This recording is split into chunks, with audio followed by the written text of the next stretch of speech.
Welcome into another episode of Harmonious at Lunch. I am personally jacked up about this episode. We have a unique guest today and one in the nonprofit sector. We've had a couple of nonprofit guests on before, but this one, her name is Nicole, and she has a wildly different approach and outlook on how a nonprofit should operate. And guess what? It's what I always say about nonprofits and what we always say about nonprofits at What If. We have a soft spot for nonprofits, and we're going to dive in today. This is a very unique story, and I promise you, you will love it. But before we get there, Harmonious. What's Harmonious? Why are we here? Harmonious is the 10 fundamental disciplines every single business needs to master in order to thrive, scale, and grow and run an efficient business. And not mastering them or not acknowledging them is what causes chaos in your business and your life. We're here to fix that on this short episode. Enough about me, enough about What If and Harmonious. Let's bring on our guest, Nicole. Welcome to the show.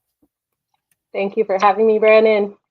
Yeah, Pleasure I'm to be here. super excited for you to be here and share your story and what you're doing in the world. So let's start there. What are you doing in the world?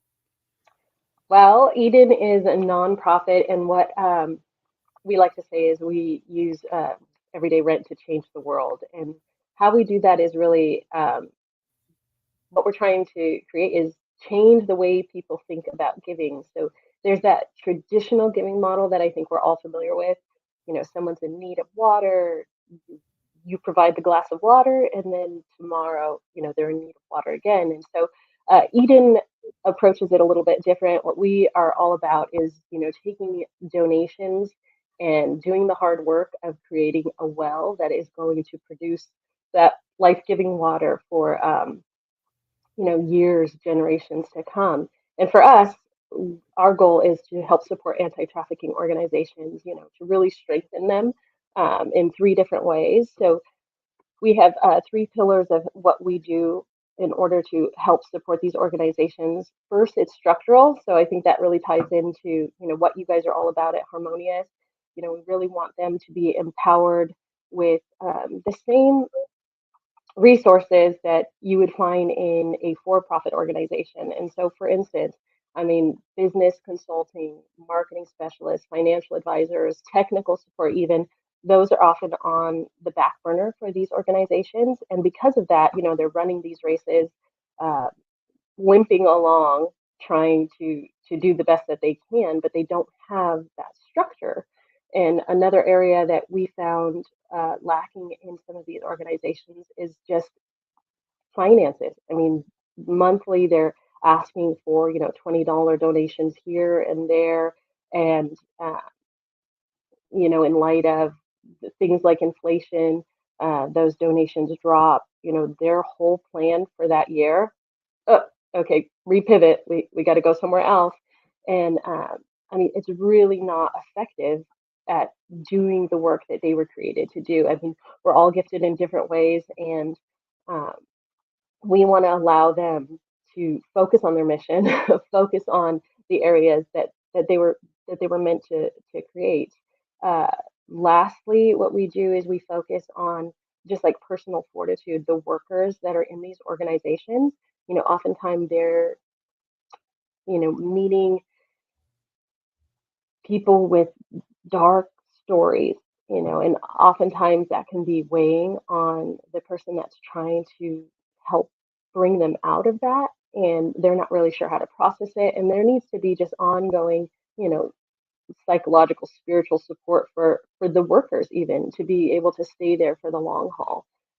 So what we try to do as an organization, we are not the boots on the ground, but we are there to support the boots on the ground, to assure that they're there next year and that they're not one of the statistics of these nonprofits that fall because, maybe there's a lack of financial management or a lack of donations or, just leadership that needs to be empowered there. Yeah, I love how you're doing this. It's kind of, I hesitate to use this term, but I'll say it anyway. You can correct me. It's kind of like you're the middleman between for-profit companies and supporting nonprofits to help them, enable them to continue on their mission without having to worry about the financial piece of it. And I think that's very important, and it's a fantastic role. But you said something that I don't I don't know if anyone's ever compared the stats back and forth between nonprofits and for profits. You said typically for profit companies focus on the strategy and the financial pieces. You'd be surprised. That's the unfortunate message. We run into so many people as consultants, as fractional COOs. So many people come to us because their finances are in disarray, their calendars are chaotic, they have no plan, they have no strategy, no vision, and running a nonprofit and a for profit are really the same thing. It's just your Mhm. money goes in different places. So I absolutely love the approach you take to this. So then looking backwards, how did you get to this place? Like, how did you come to realize this, there was a need in the marketplace for this and create this company? Because it's a very unique company and situation. So how'd you come about it? So I'm thinking I'm going to take you all the way back, and then I'll speed it up as we go. But for me, so just a little background on myself. You know, I have a background in business development. I work with a lot of small businesses, um, and I started having kids, and you know, you're going into the office, you're traveling all the time, and then your whole life changes, and you start thinking, oh, wait, this isn't really what I want to be about. I have these little people that need me, and um, it became like a catalyst for change. And honestly, when I started having my children, it was like a countdown. I was like, oh no, like literally, I am seeing them grow up before my eyes, and I'm spending, all this time in the office. I started reducing my travel. I started trying to like figure out ways to work more from home. But like my ultimate goal was I felt stuck and I needed to be able to stay home with my kids. And a lot of my girlfriends at the time, they were selling essential oils, which was awesome. But I was like, that is not equivalent to how much I make. Like I can't switch this. I mean, especially living in Southern California, it's a different world. Um, and so that is what got me into real estate investing. I like finally found something that I was like, wow, okay, this is like minimal time commitment, maximum return. And I mean, really, in terms of just like one step at a time, whole different channel of something that you're like learning, and I literally felt like I was jumping off a cliff into this and being like, well, if I don't change anything, nothing's gonna change. So I gotta go for it. And so really, it was like love for my kids that like made me jump off the cliff. Um, and thank God I did because doing so, I wouldn't realize, but years later, it was going to help us create what we're doing now with Eden. And so getting into real estate and realizing the power of it after just that first purchase, I mean, I was addicted. I was like, oh, I was telling my husband, we're going to pull out money from our 401k. We're going to just like keep doing this. This is like way better returns. Um, and I was like naturally talking about it to people. And I was like, I'm not selling you anything. Like literally, I'm just telling you, do it. Just like try one, um, because of the power of that like monthly cash flow. And so fast forward a few years, my husband and the two other founders of our organization all had the opportunity to go to Thailand, and they were, seeing trafficking firsthand and just a little bit, I mean, I don't want to say a little bit, like fully overwhelmed by the magnitude of it. And so coming back, my husband was just like, it was like on his mind. He was like, we got to do something. Like, I don't know what we're going to do. At the same time, our friends who had also gone were like, oh, like this is irking me. There was like, again, one of those moments where you're just like, I got to jump off a cliff into something that's going to make it a bigger impact than what we're doing right now. And granted, we were all already donating to anti-trafficking, but we realized like, hey, we gotta we gotta be able to amplify this. It's it's not going to make the impact that we want in our lifetimes unless we do something bigger. And so I was sitting listening to Diana Bautista, who is the founder of Share Love International, share her story, and it really captivated me personally. Um, Basically, She told a story about being in Thailand herself and seeing, this underage boy being trafficked. And in Thailand, this is illegal, even though Pattaya, Thailand is unfortunately known in circles as, you know, the number one sex trafficking region in the world. So she reports it, and then she goes home and she talks to her brother, and she's explaining, this whole situation with this underage boy and how she reported it, and how, she's not really sure that anything is going to come of her reporting it. And rather than just meeting her with like, oh, that's tough, he like challenges her, and he says, "You're a grown woman, you need to do something about this." And she's like, I mean, I did, I reported it, and she's sitting there going like, I mean, what else can I do? I'm like a hairstylist from, California.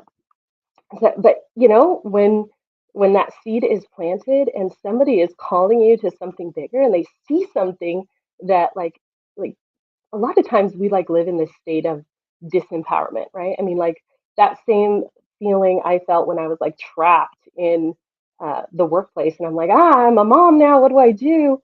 It's it's it's this thing that we meet all the time in business. I mean, it's like the next wall that's in front of you, and you make the decision. Are you going to like, are you going to get over that wall? Are you going to break through the wall? Are you going to just sit there and stay in the comfortable, and like ignore the elephant in the room? And so she ends up going, okay, I'm gonna jump in, using her skill as a hairstylist. She moves to Thailand, starts a school, and she's bringing people, she's inviting them out to learn a trade. Because in Thailand, it's a little bit different. It's very different than trafficking here in the United States. I mean, that you are talking, you either eat or or you die, and the way that you're going to eat is probably offering yourself just in service, right? And so, I mean, it's this again, this prison that they're finding themselves in, and she's bringing hope, and she's saying, here, like, learn this trade. There is another opportunity. You don't have to be stuck in that.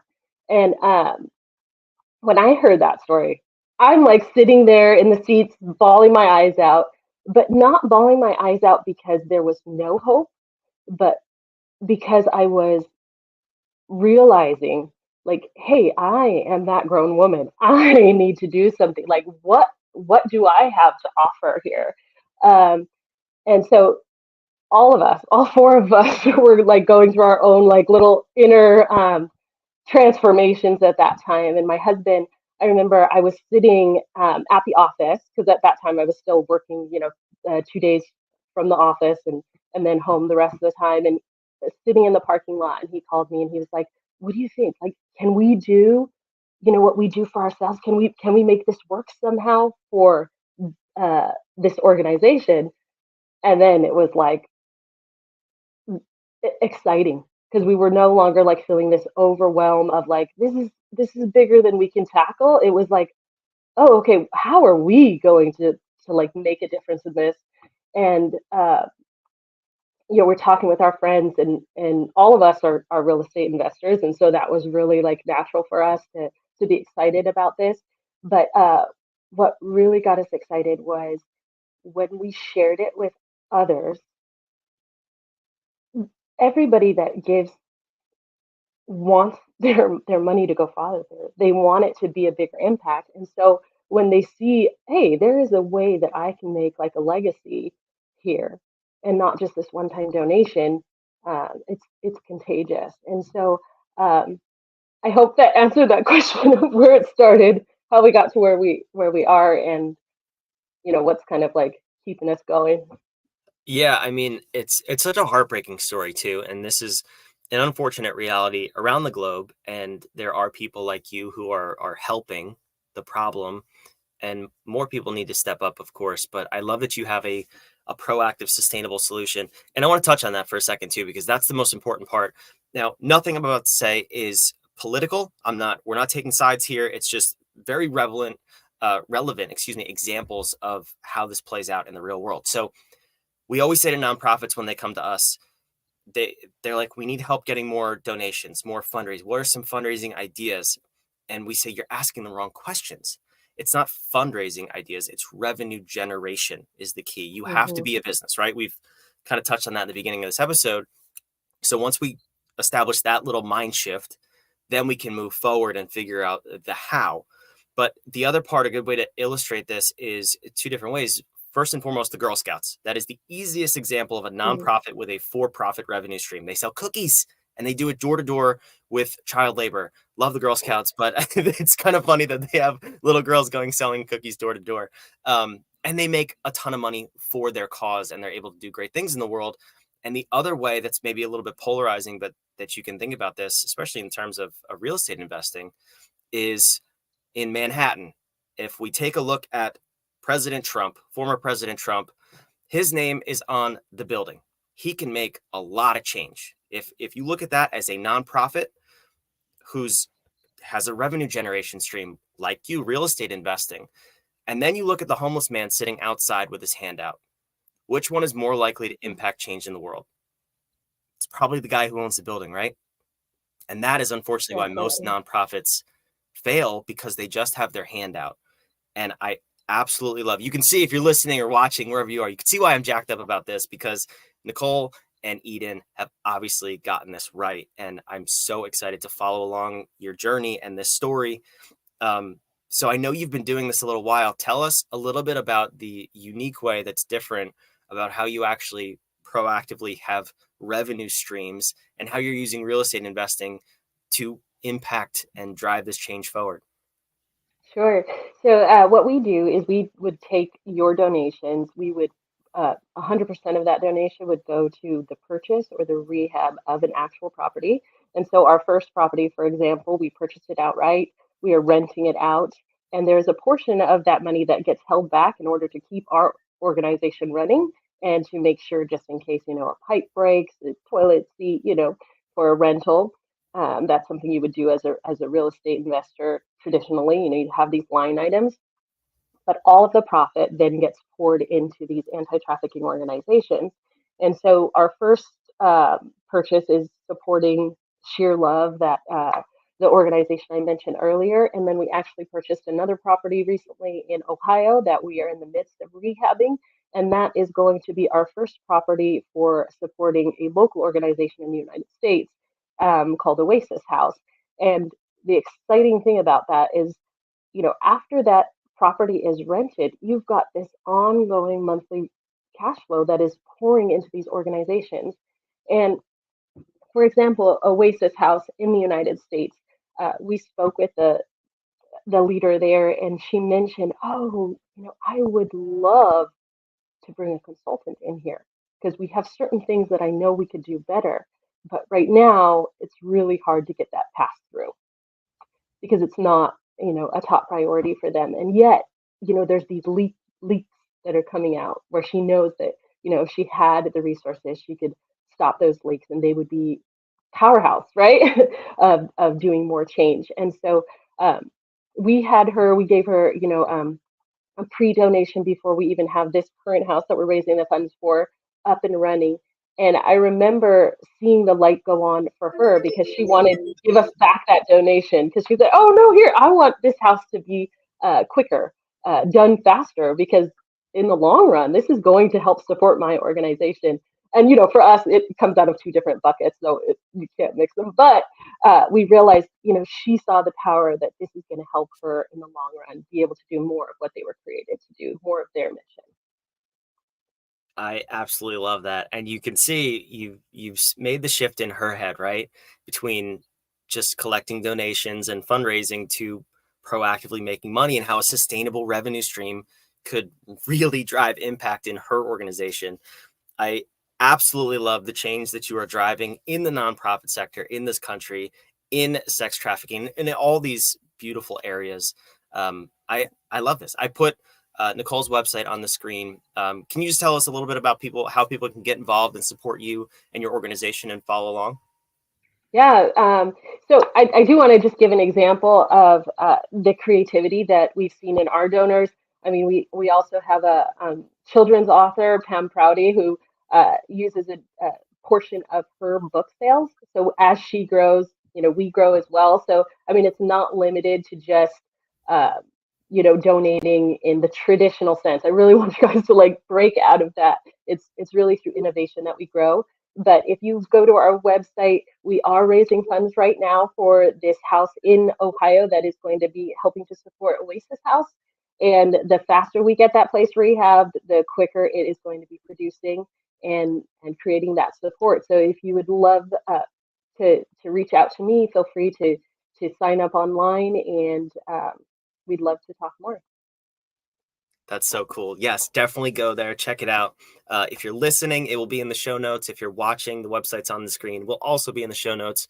And Nicole, I can't wait to have you back for a follow up because I'm just so excited to follow your journey and see how this can change the world of nonprofits. I think what you're doing is absolutely amazing. Thank you for being here. And to tie this to the architecture, to the harmonious architecture, we talked about all of it. We talked about harmonious. That's the secret. Running a thriving business or nonprofit is about leveraging the 10 disciplines and making sure they are in the optimal state that they can be. So if you want to know where your business stands, get a little bit of clarity into your business, if you're watching or listening, go to, I'll put it on the screen here, whatif.com. You could take our free 8-minute assessment that will give you instant clarity into the state of your business in all 10 of those disciplines. And you'll get a 12-page report on the back end that will tell you where you are, what needs to change, and how to fix it, most importantly. So if you need help, if you want to grow your business, if you want to know how Nicole's doing this for her company, how she's done it for other companies in the past, and ultimately how to build the company that you want to build, start there. We'd love to have you. We'd love to help. And we love helping nonprofits too. So happy to bring Nicole on here, feature her story, get her word out. And hopefully we could do the same for you too. So wherever you are, make sure you subscribe. Nicole, thank you for being here. We'll see you next time on Harmonious at Lunch.